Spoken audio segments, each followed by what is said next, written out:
This pod would pop off if you came out, by the way. If this was my big Nathaniel moment. If you were, yeah. If this is the pod where you go record scratch, I don't know if it'd be a record scratch, but you like, hey, I'm not. I actually been lying. I am. And then this would get that could get us to a couple thousand views. Maybe. I mean, for sure, guy actually comes out on the pod.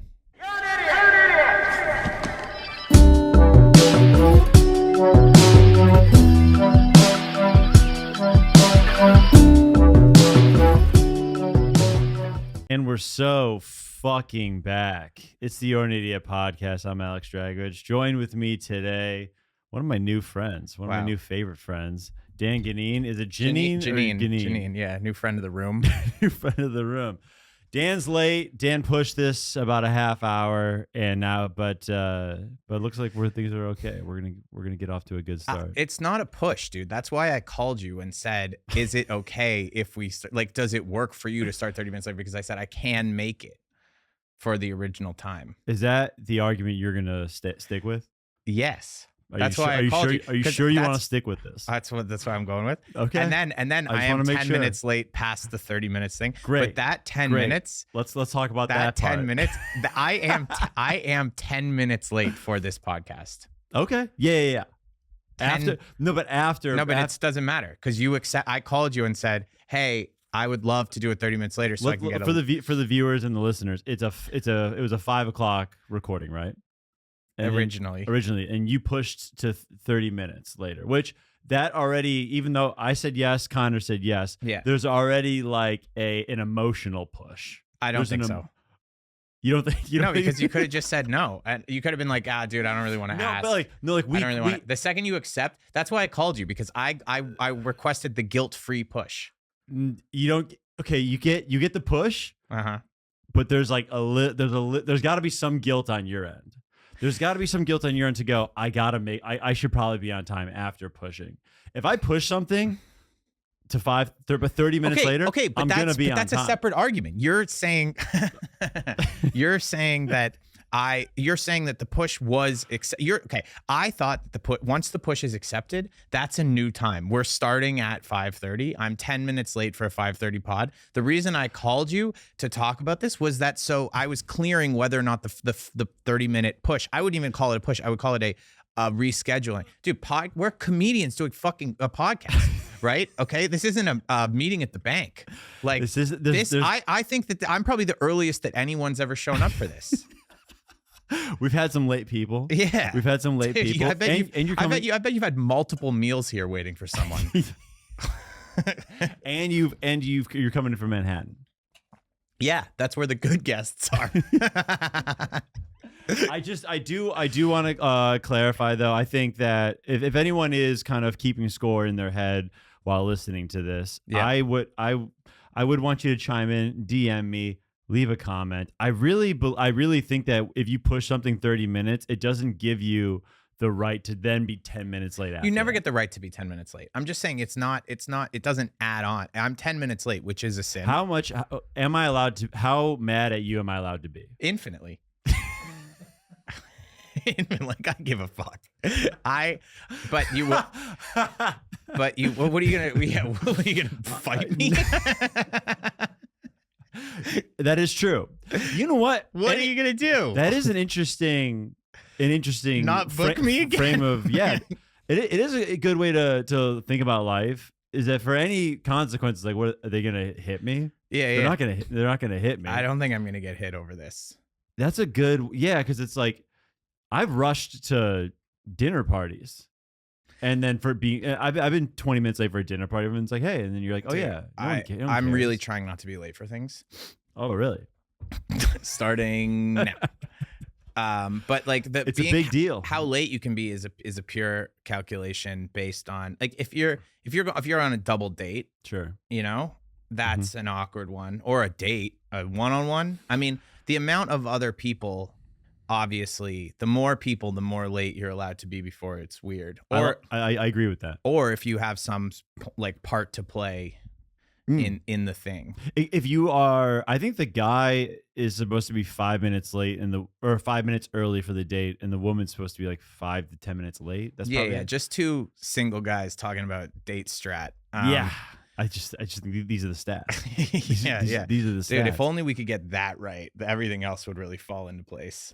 Then we could find love. Then we'd be married and have children. Are we a couple single bros just out in the city? Yeah, just a couple conquerors just finding our land. You do have all this material about seeming gay, right? No, I don't anymore. Yes, you do. I don't know where you got that. I've seen it. I've seen it kill. He's a great comic for any of you listening, if you guys haven't heard of Dan. But thank you. It does make me wonder. I've been meaning to ask you. Are you not going to address my all white outfit? Well, I guess for we don't have a ton of viewers on YouTube, so really, how many? It's probably like a few hundred an episode. Dude, that's a few hundred. That's 100-to-1 ratio of us to them. Rapidly dropping.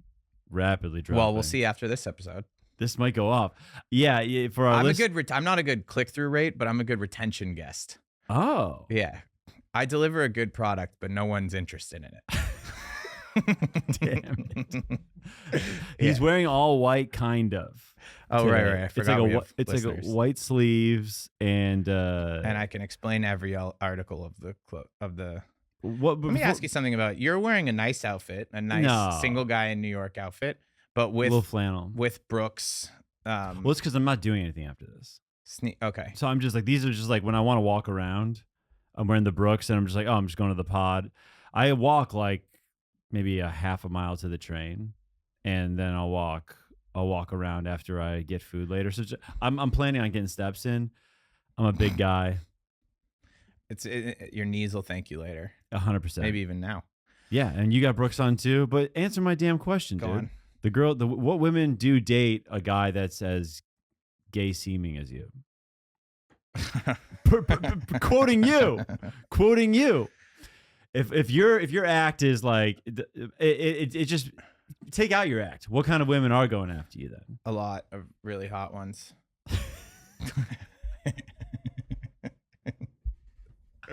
I am interested in this because dating is a part of your. It is a part of your act. So I do a lot of jokes about how people think I'm gay. That's because I lived with gay guys for a while, and they were like beyond positive.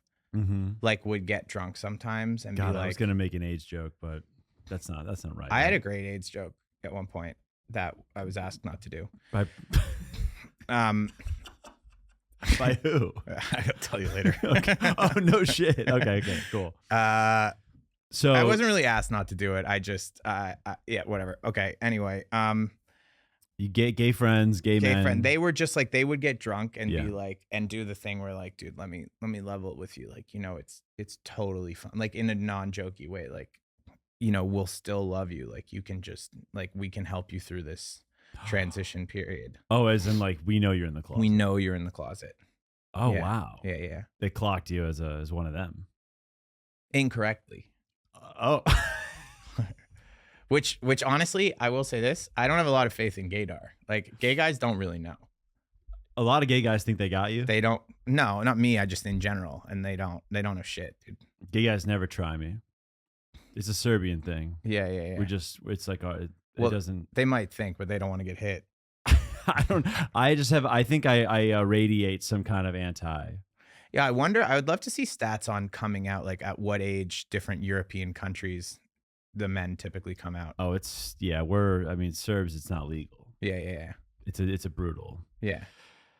It's not in our blood, as my dad says. Right. Which is AIDS joke. That's another AIDS joke. Are you anyway, so I don't actually think so. I will tell you this, when I feel like I'm doing my best comedy, I'm less sort of effeminate and gay.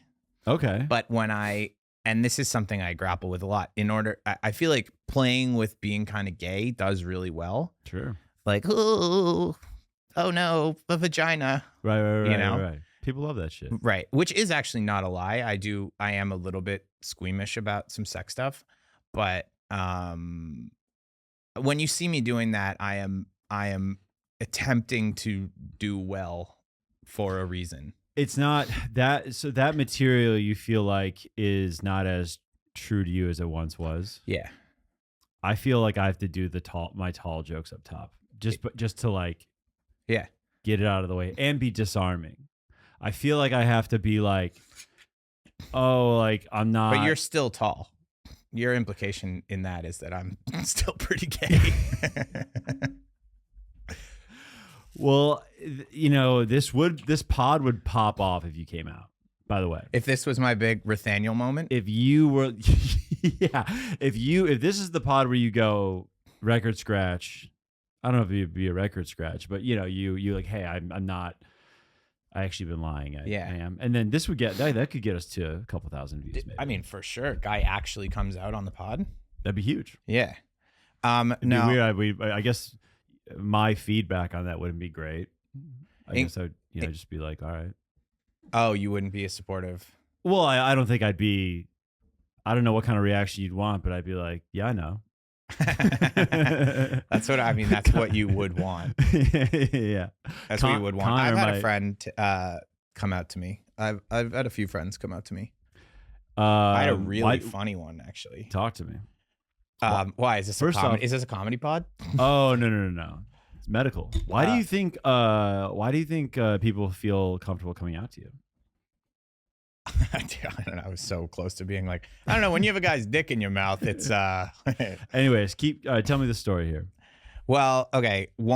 I've had one guy who I was very close with, who was in the closet for a long time. Came out to me by saying, "Wait, did you know he was?" By the way, it was. Yeah, I mean, yeah. People come out in really like New York. People, there's some funny ways because you can. It's funny because in New York, like there was a guy who I was friends with who everyone knew was probably gay, and he never admitted it. And he would talk about going on dates with women, and then his, had him on like Find My Friends, and he was always on fire. He was always on fire in Fire Island. No way. Yeah. And we'd be like, "What'd you do this weekend?" And he would be like, "Football." Yes. Yes. So I had a friend, another guy, say, so what are you doing tonight? And I was like, I don't know, going to a movie or something. What are you doing? And he goes, I'm going on a date. So it's with a guy. Oh. Yeah. Okay. That's a good. And one time, I always wanted to make a joke about this, but I was in my building, and the first building I lived in New York, we had a lot of religious Jews, not like Orthodox or not like Hasidic, but Orthodox. So, wouldn't touch buttons and shit on Friday. And I was hanging out with a friend who was a big fan of cocaine. And and these Jews all got in the elevator. And my friend, they were like, can you push a button? And so my friend was like, it annoyed me at first. He was like, do you guys want to come up and party? Yeah. And these fucking 20-year-old, we were probably 27 at the time. These like 20-year-old Orthodox kids all came up to the apartment, and they were all doing rip and blow. I don't know if you know this about Orthodox. There's not really even Hasids can do drugs. There's nothing in high level Judaism. Are they kind of famous for this situation? What a strange way of asking the question. Are they kind of do you know them as that? No, but I'm asking you. But you were saying like these Orthodox Jews are ripping lines. Is it just this group of Orthodox guys? Jews? I would say if you know anything about Orthodox, if you know if you've taken intro to Orthodox Jews in pop culture, you would probably know that they like to get down with drugs. I think it's mostly just that it's surprising. Connor, did you know this? I did not know about the drugs. No, I didn't either. Like if you go to the Russian bathhouse at 10th and 1st, have you ever been there? Mm-mm. Pussy. Dude, is that where you just like kind of walk around other Russian guys or other guys? There is a very gay Sunday before noon is the cruising. That's cruising. That's at the Russian spot. That's at the Russians. But anyway, there's a lot of Orthodox Jewish guys like kippas and talits and all the. I mean, my Jewish knowledge is not that good, but they'll just go to the roof. There'll be hordes of them, and they'll be just smoking tons of weed. Oh wow. Yeah, and it's kind of funny. It's just I would say it's not. I'm not willing to say that they do more drugs than any other sample size of people. It's just more surprising because they wear like religious, like they're wearing the full suits and the whatever. So it's just like to see a guy. They got the sideburns going. What are those called? Huh? The burns? The squigglies? The Payas? I don't know. I believe it's payas. I just call them squigglies, so I don't know. Yeah, the squigglies.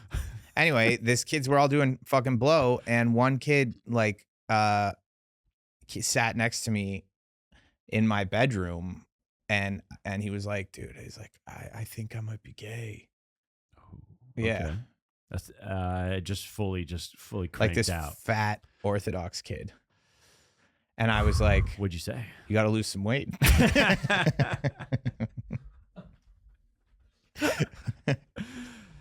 Were you also hitting lines with these bros? No, I'm not a big I'm not a winter soldier, really. You never really hit the slopes, huh? I've done a fair amount. I'm a big I like to do it as I like the ceremony of it, but I've never taken down a full line. I'll do bumps here and there. You've never done a whole line? I've done a full line, but I've never like, let's do another. I'm not like a guy. I don't like. Why does that feel Jewish too? Coked out. Just to be like, It doesn't. I'll do a little. Yeah. I'm sorry. Yeah. That was you crossed the line there. But no, I dabble, I guess, but not for a long time. I don't know. No, you're not. I get It feels Jewish in the curmudgeon-y.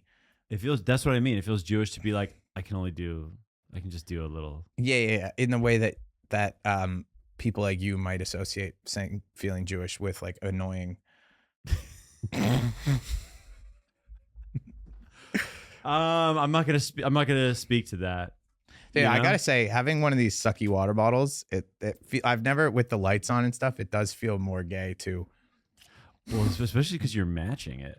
You're matching your water bottle. The water bottle's white for. White and beige. I mean, it matches. Oh my fully. God. It's the opposite of your outfit. Yeah. I Not mean, now. Okay. Yeah, you're gayed out with your water bottle. Anyway. You're not a drug guy. I'm not a drug guy. Right. I tried getting back into drinking this weekend actually, and it's not for me. I had like probably 7 or 8 beers. In a night? Yeah. Oh shit. Just because I was like, What were you doing at an influencer party? no, it's not it.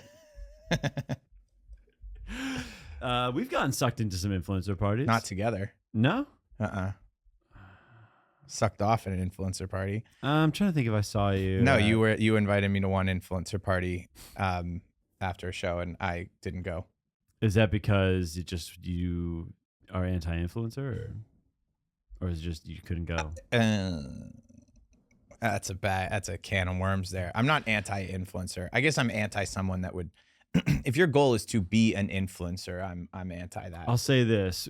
I know there's going to be a lot of like hidden things with this, but like we have a friend.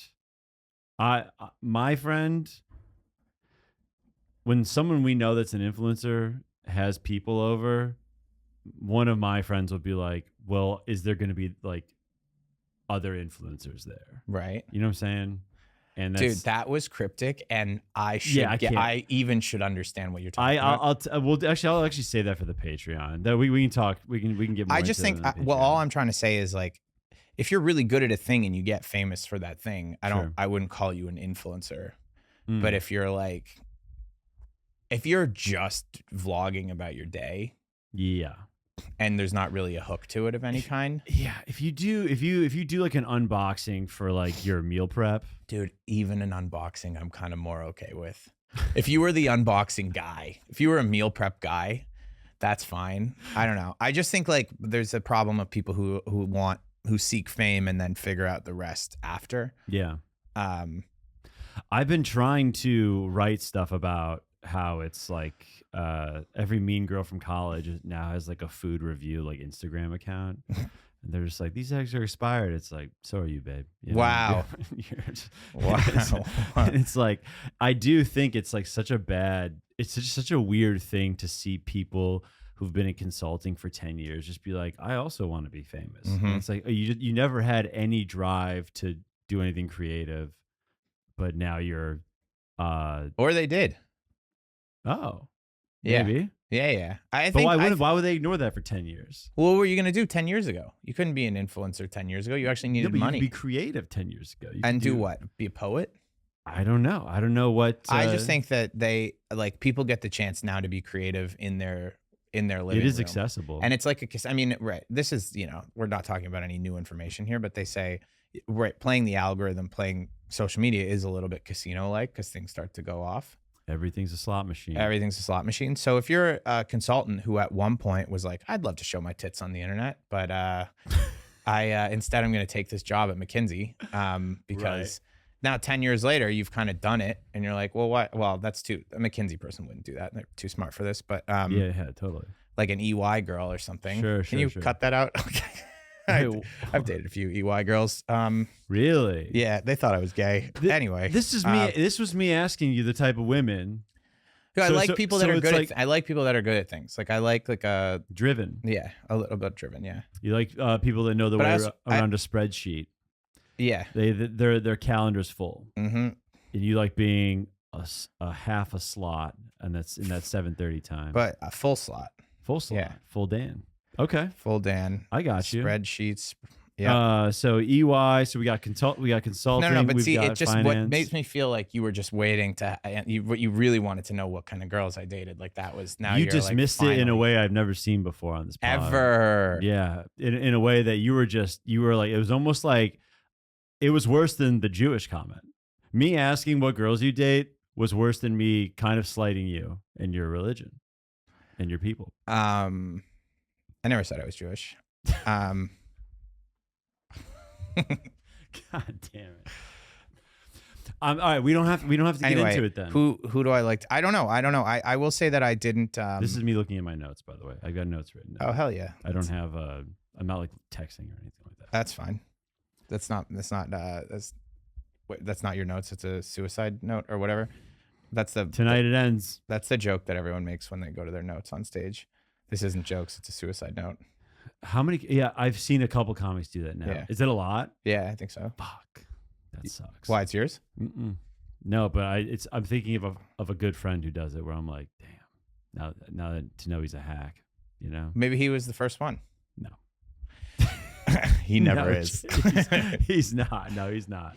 You don't have to tell me about it. I do want to ask. No. I'll tell you. I would say that I started comedy late, and I hung around like, what's that word for Henry's? Like high earning, not rich yet. Like like fancy finance and marketing and sure media people. You were in that world for a while. That's more the world that I'm in even now. My like actual friends. Yeah.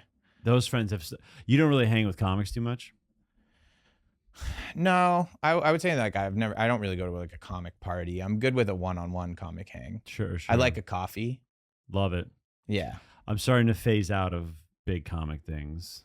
It's very... Well, I did improv when I was 23, 24. We don't have to talk about that. Yeah, we'll get to it right now. And I remember like going to the improv bar with the people and it would just be a lot of like, hey, the bartender would be like, what do you want to drink? And then the improv guy would be like, what do I want to drink? And, you know, it's just like, my good man. And yeah. So I just feel I don't really like a riff. Take I don't your like finest brandy, sir, my good sir. This is so pretentious of me, but I like to riff when I want to riff, but I don't really want to I don't want to always riff. Do you think comics are on too much? I mean, that's a general thing. I think comics are on too much. Yeah. Yeah. I'd rather be the one who's riff. Like I'd rather be the silly one instead of in a group of silly people. I do like that there's like... See, when you hang out with a comic one-on-one, the thing about is that you can just fluctuate in from jokes to darkness very quickly. Sure. And that's great. But like, if you're hanging out with a bunch of people, you're not going to be like, do some joke. And then you're like, you know what? I actually do think if I don't figure this out within 3 months, I am going to end up alone. But when you know what I mean? Like when you're with another comic, you can do that. One-on-one. You can get into...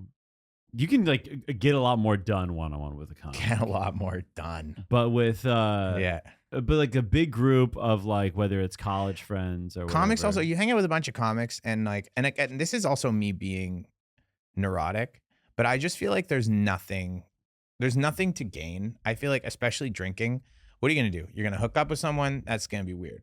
You're going to say a weird thing, you're going to get in a weird fight. It just seems like it always you do that. You go to 10 comic parties after at least 3 of them or 2 of them, and I fucked that ratio up. I feel like you're gonna have to call someone and be like, hey, like, Hey man, like I feel like, like I I know we kind of said stepped that out of day. bounds Yeah, there. I made that call. It is true. It's like when you do enough of those parties, Also, you're gonna shit on people you don't want to shit on. That's my biggest weakness. It's my biggest weakness. I'm like actively trying to get out of like this, like get out of that space in a way. Cause it's like, You catch me on the right day too. I'll shit. It's not that I'm shitting on people. Like I'll talk about, I just feel like it's like, I'll people that I like, and I'll be like, I just don't feel like he's really expressing himself with that material, or I feel like he's just succumbing to what the crowd wants. And it's like, I don't think it's good for comedy, but he's a great guy and he's doing well or whatever. Yeah. And, I'll say things like that. I was at a comic hang with probably four comics that we both really like. And it was probably an hour long hang. We got ice cream. Nice. About 4 separate times I took a dig at a comic that wasn't there, and they all were like, all right, man. You know, it was they were like nothing worse. They were than like, that. Jesus, dude. You know, I was just like, and I kept shooting. I'm like, God, and I was like, come on, guys. Let's have a little sauce here. There's nothing worse than, I mean, I really try not to do that, but there's nothing worse than if you do that and then they're like, we're not. I actually, because then one guy chimes in trying to make you like, I like him, but like I get what you're saying. You're just like, oh man, I overshot there. Yeah, it's a tough look. It's It's funny. There was a comic that I really liked, and one of the first times I hung out with him, we just like after a show walked a bunch of blocks together. First 5, I remember this very clearly. First five blocks, I was killing. I was like, this is my new best friend. Oh. And then he started talking about this comic that like, he was like, oh yeah, me and my friends all shit on her. And I was like, oh really? I was like, dude, you wouldn't understand, but like, she's actually really nice. And like, and he was like, all right, man, are you turning soon? Like, yeah. It got weird really quickly. Weird instantly. Yeah. I know. Because I didn't smoke the crack with him. You gotta watch yourself. Everyone is like, even when I first moved here, someone was like, if you're in a coffee shop with another comic, don't talk comedy because someone might know who you're talking to. Yeah, the barista. Anyone. Yeah. The barista, the manager, whatever. It's like, or there's another comic, there's a musician that knows a comic. Like I mean, it is like it serves you best to just kind of. Anyway, I date whores, tatted up whores. Talk to me. These fucking whores. Never Jewish. Good. Yeah. Goyim, tatted up, goyish whores. If the theme of this pod is like kind of just a very little bit, very lightly anti-Jewish, I think we'll both be okay with that, right? No. Okay, good. Connor, I was hoping for a laugh there, but that's okay. The tough thing about having a producer in the other room is he's listening sometimes, and then he'll just be like doing something else, and then he's playing Candy Crush. He's your only chance at a laugh. I know. I wasn't getting that out of you. I knew that. Yeah, I knew that. I was really hoping for something out of. You got to give me the thumbs up when you want the laugh. I mean, I'll. There we go. I'll just be like 30 seconds after the. Come on, Connor. Thank you, Connor. Toss it in. Yeah, Connor, you made the right call on that bit. Yeah, it wasn't worth it. I do want to I want to talk about your previous career as like you were like a videographer for the food for what food channel? The Food Synagogue, yeah. The Food Synagogue. What was it? It was Eater? A website called Eater, yeah. You were I should have done the research. No, that's fine. But we had talked about it in the past, but I don't think so. A couple years ago. Okay. Very, very at Brooklyn Comedy Club. In passing, yeah. Sure. I wasn't a videographer. I did everything for them. I made video series and shot and edited and produced and directed and did the whole thing.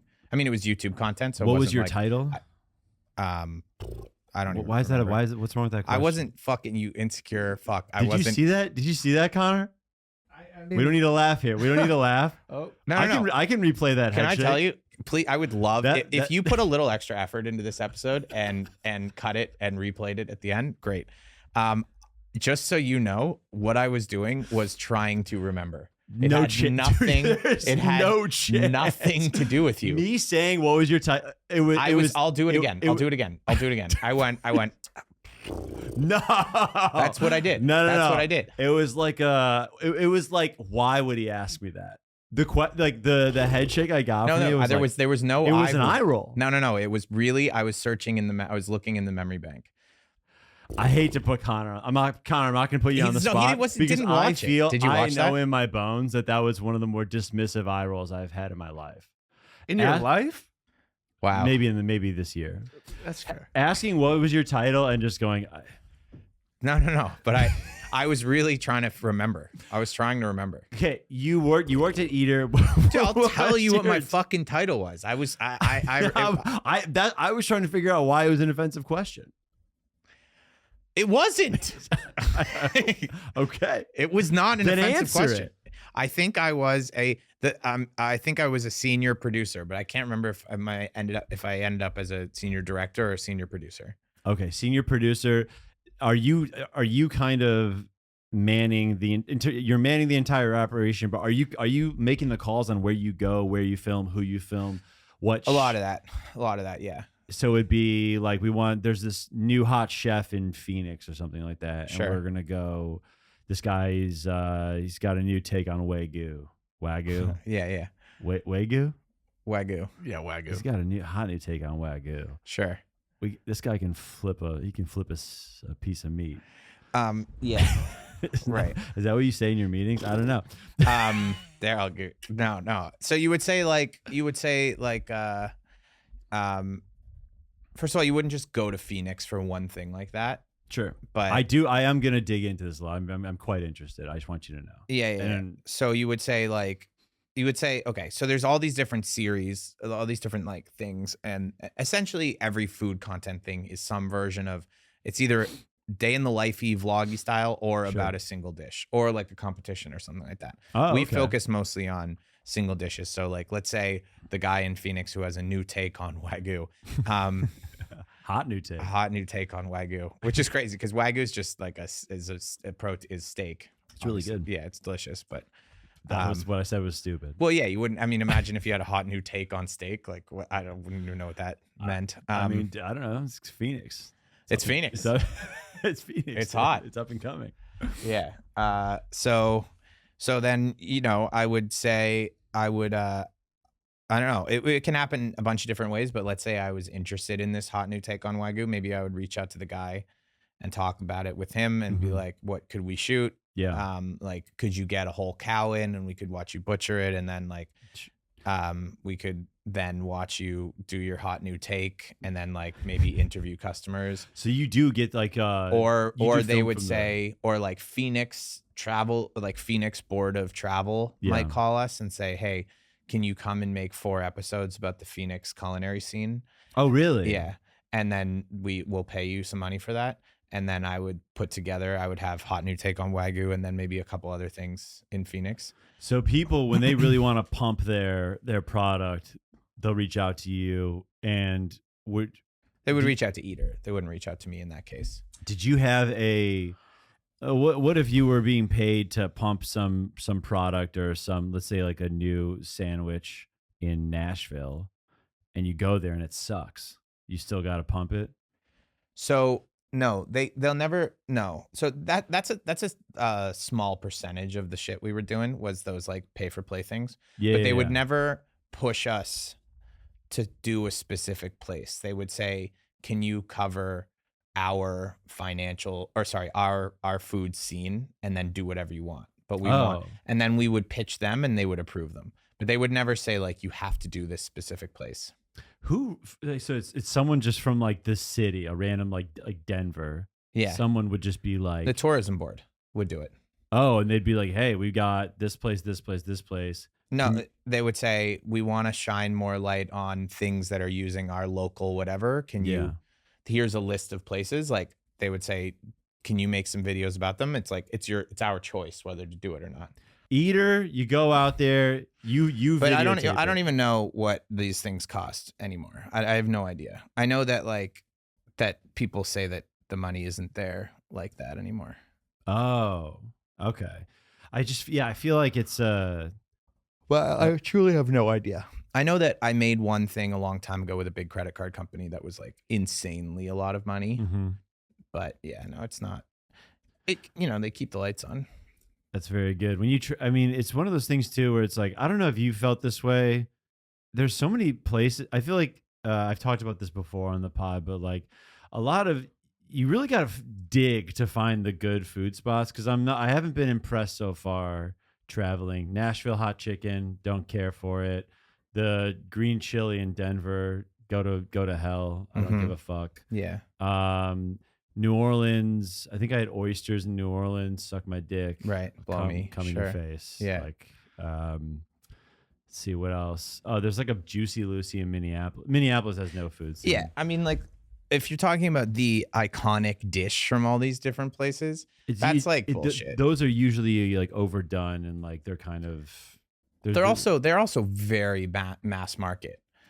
In a way that's like, yes, which is not. There's nothing. Again, I mean, this is not the road. I always get caught talking about this shit. Oh, sorry. No. I mean, in my life, I don't mean that. I always defend these kinds of things because, like, I kind of go both ways on it. Mass market. There's nothing wrong with mass market. Yeah. But like, you talk about you go upstate New York and you get like the garbage pail, or like the garbage dump nacho or whatever. I can't remember, but yeah, it's just like. It's like more iconic of the place. It's not that it's culinarily that interesting. It's the vibe. A lot of things are vibes. Nashville hot chicken, though, it done well, is incredible. Sure. But you can't just go. The problem is you're like, oh, I want to try Nashville hot chicken. And you go to Nashville and there's so many places that serve it. And so you're gonna get shit Nashville hot chicken. Plus the original places, Prince's and Hattie B's, they now have like 6 locations. So like, it's just hard for them to maintain that level. Plus you're talking about like being able to get it whenever you want it. Yeah.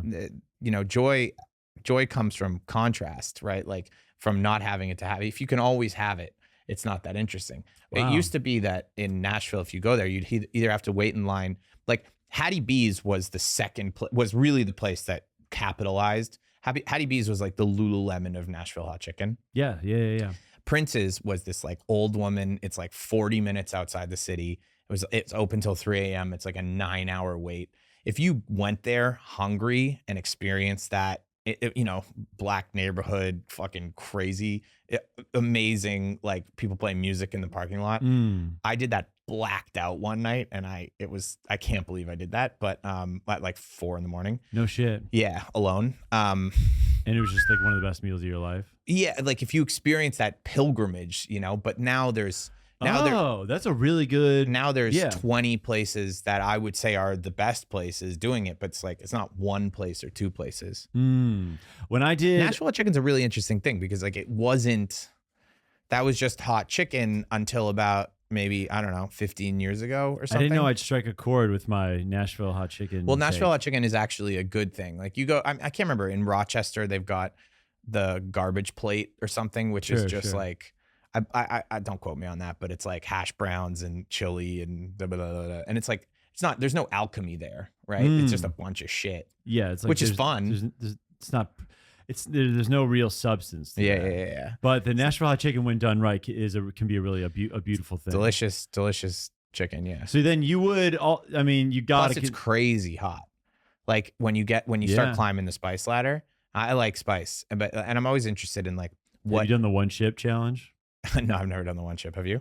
No, Asmus did it once, and he like threw up for 4 hours. Really? Yeah, like it like killed his night. Yeah. People have done it. Someone died doing it. Connor, can you pull it up? Death, one chip challenge, death, real quick. He'll pull it up, but it's all right. Okay, never mind. But you are a foodie then. Dude, I love food. Food's the most important thing to me. Yeah. It's I just feel like I'm so annoying about restaurants. Real quick for our just for our listeners, if you are traveling, do you have a hack that other people might not have for finding the best places in a city? Do you have a hack that other people can? I mean, I don't know if I have a hack, but you have to be totally open, right? Like if you really want the best place in the city, I would say use like find the eater lists, go on Reddit, go on you know, Is Yelp and Google not yeah, I mean, sufficient? they're worth looking at. But the thing is that like Yelp and Google are always sort of value focused, Sure. which is important. It's important to get good value, Bang but for like your buck. bang for your buck. But like bang for your buck and the most exciting, notable thing in a city don't always work together. Like, Yeah. you know, it might be a $12 donut and then that's going to have shit Google reviews, especially when there's like a lineup and stuff, right? Like Right. the Google reviews are going to be shitty. Oh, that's okay. I never really thought about it. And like also that. be flexible because like, you know, one of the best pizzerias in the country is in Phoenix. Dude, that was a shot in the dark. I didn't know Phoenix had it like that. Yeah. Really? That's Yeah. cool. And just kind of like, so you wouldn't think to try to get that Pizzeria Bettia, I believe. Can you? but you got to be open minded. Well, that's just like, yeah, people. I mean, in Phoenix, you might be like, oh, I want, I don't even know what Scottsdale does or I Phoenix want does. Mexican food or whatever. Sure. But you got to. If I someone goes also to think Phoenix, like get the I also pizza. think like one of the things I do is, I mean, I'm not drinking that much anymore. I just don't love a line. Yeah. That's the problem. Maybe that's my problem. Yeah, it's like you gotta want it, and you gotta also like plan your day. You can go at different times, and also just be open to like if you see like lines for things. I mean, lines are people hate lines. But This is very. I know you're a Canadian. Yeah. But you feel very New York. yeah, Am I off on that? I've been here for 15 years. Yeah. I'm also like a Toronto Jew, so we basically are. Yeah. This New is why. Yorkers. This is. Yeah. This is all making sense. Right. It's why you're so much sometimes. Right. Dude, Usama Siddiqui has my favorite one with that. I need a pop there. What's his line? I like saw him and I hadn't seen him in a bit. And I was just like, dude, how are you? Oh my God. Like asking him questions. And he goes like, Geneen, insufferable already. Holy shit. But we have a good back and forth. So it was welcomed, Yes. but it's like my favorite. No, it cracked me up. It's a good.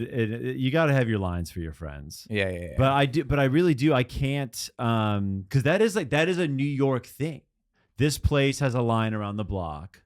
You got to wait an hour. Dude, I was bitching about it today. Like, I think that for a sandwich. No. But the lines, like the thing is about TikTok culture and food and foodie culture or whatever is like there's two sects of it, right? Like there is the things that deserve it.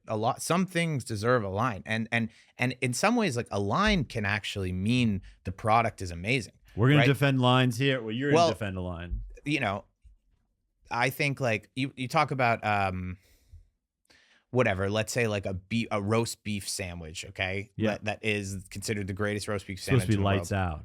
It's supposed to be lights out. You want them making roast beef throughout the day. You want them bringing in bread throughout the day. You want them not like par cooking these sandwiches and constantly making them. A line, that constant demand is going to allow them to be continuously making fresh product. Same with like, you know, Lindustry Pizza, right? Like Lindustry Pizza, the fact that it has so many people waiting means that they can fucking pump. Oh. I mean, Is it worth it? I've never been. yeah.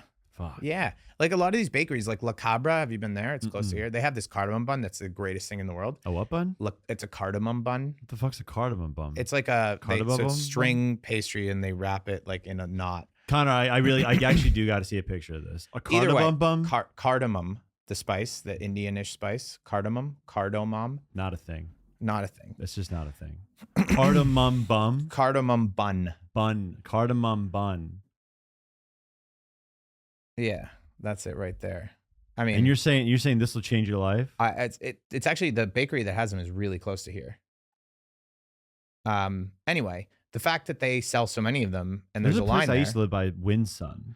Winsome Bakery. Yeah, Yes. absolutely. They have a lot of demand, so they great can sandwiches. great sandwiches. They can bake throughout the day. I mean, that's a big thing if you're not slammed. But there's like a lot of things. Like I was walking by Crumble today, CRUMBL, Mm-hmm.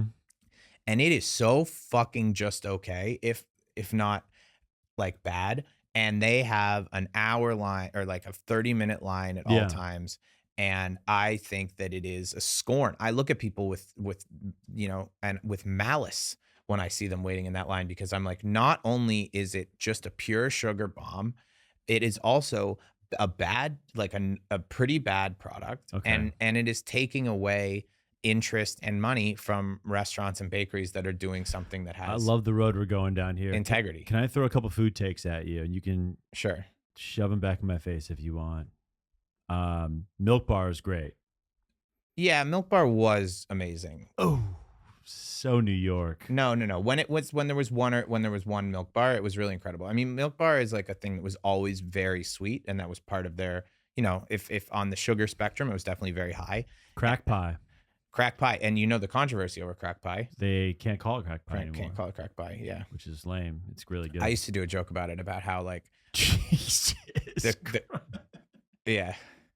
Sorry for stepping on the joke. No.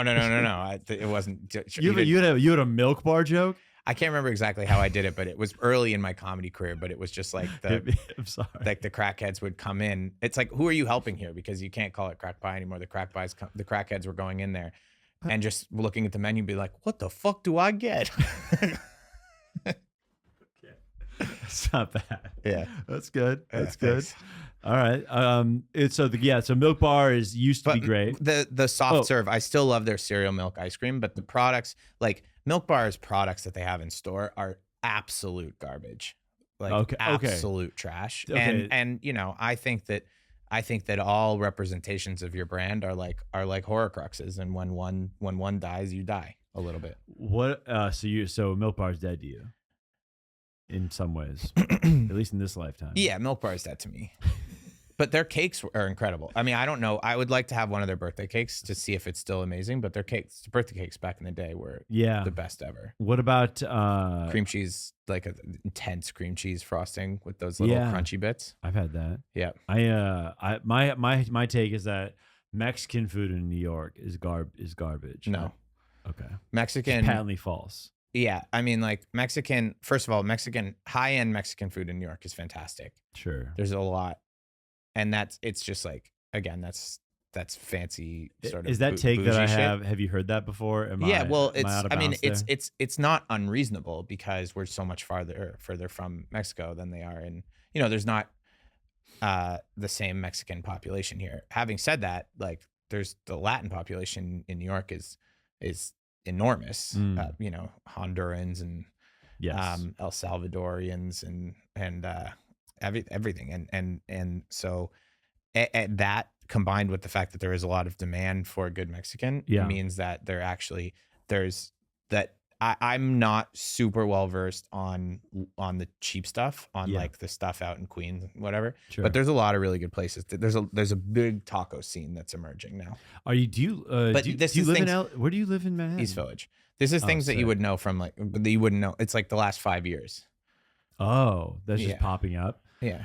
That is kind of cool to just be. Dude, it's just like, here's the thing about New York is the baseline assumption is that New York has the best of everything because there's just the most cultures and the most money here. Yeah. There's the most demand for it. So like if there is something that New York doesn't do that well, and I have like my gripes with New York, but if there's something New York doesn't do that well, like there is demand for it better. The only thing I think New York doesn't do well, there's no good there's like 1 or 2 Filipino restaurants. Damn. I wouldn't even know what to get at a Filipino restaurant. Yeah. I can't lie. The hand job I recommend. I wouldn't even know. Like I feel like one thing that I struggle with is I just feel like I haven't been, because it just seems like things go so fast. You come off the road, you do the road, you come back, blah blah. Like food, I haven't prioritized. I feel like I haven't done New York correctly in a way as a guy living here now, coming on 3 years, where I'm just like, I feel like I haven't been to a Broadway show here yet. The thing is like one thing I would say that bothers me is people who make food their whole thing, like when they call themselves like hobbyists or whatever. I don't like when they don't admit that it's expensive because like it just costs a lot of money to eat at the good restaurants. Even the new taco places and stuff that are coming up, those are still $6-7 tacos. So it's like still like a 20. It's not like going to a truck and feeding yourself for $6, right? Right. So there is like it's expensive. It's like a kind of an expensive hobby, but not going to Flushing and getting Chinese food, like not going to Flushing and getting Thai food or Taiwanese or Chinese out there, but you just gotta read up on it a little bit. I gotta. That's what fucking comics should be doing, not vaping and talking about whose act is mid. They should be going and getting soup dumplings out, getting a hot pot and somewhere. a hot pot, yeah, out in Flushing, Queens. It's far though. Yeah. So what? So what? Wait in line. You don't necessarily, when you go out there, you don't have to wait in line. Dude, a Chinese place, when you walk in and it looks like the waiting room at like a hospital, yeah, and it's like there's like a little kid running around, that's gonna be fire. You know what I'm saying? There's nothing better. I mean, it's the old, it's kind of an old adage at this point. But when you go to a Chinese restaurant in the city that you think is going to be good, and it's just fucking swarmed with Chinese people, you feel good about yourself. I'll tell you what, man, a good Peking duck, really goes right up my ass. I need it. Right. Put it Put it wherever. Sit on that shit. Put wherever you got to put it. Anyway, so who are you dating, brother? I'm clearing my roster. Yeah, I'm clearing it. It's over. In the process of clearing it. I'm gonna. It's pretty clear now. I've really whiffed. Wait, Connor, where are we at on time? Just hitting 50 minutes. Oh shit. What about entertainment value? We gotta roll into lightning round. We gotta run to the Patreon lightning round. Favorite races. We're talking about them on the Patreon. Yeah, we gotta roll. If we're just hitting 50, let's roll into the Patreon. I gotta ask Dan about his hair, folks. In the Patreon or no? In the Tron. Okay. And I've got my questions, man. And you gotta have some have Patreoners? Answers. Huh? You have some patrons? Actually, yeah. It's kind of crazy. You'd be kind of shocked, but hell yeah. Yeah, they're around and we love them. And it's a separate upload, right? Kind of a bitch. Every time. My life is hell. Dan, where can people find you? Anything you want to plug? Oh, yeah, sure. What do you mean? Yeah, sure. Well, I always think that if people really like you on a thing, they figure it out. You know what I mean? Then never mind. Yeah, that's been Dan. Find me online at plug your fucking fatjewishcock.org. Org short for orgasm. Yeah, I just started a podcast called Dan Loves to Chat. Find that. It's on Instagram. It's a food pod. Mostly food, and like I talk to my friend Brenda about things in the world, like New Yorky things. Yeah. Yeah. It's gonna be big. You think so? Well, I've heard that like No, you could have just said yes, and we could have moved on. Well, having a specific angle on a pod does help. It does. You do help. have one. Just your comedian friends. It's just I'm a guy with my comic friends. Yeah. It's something. Yeah, we just hang out here, folks. Guys, seriously, give Dan a follow. Go see him. He's playing the road soon. I'm not. He's not. Go see him in New York. See him at the Cellar. You've been an idiot for listening. Good night and good luck.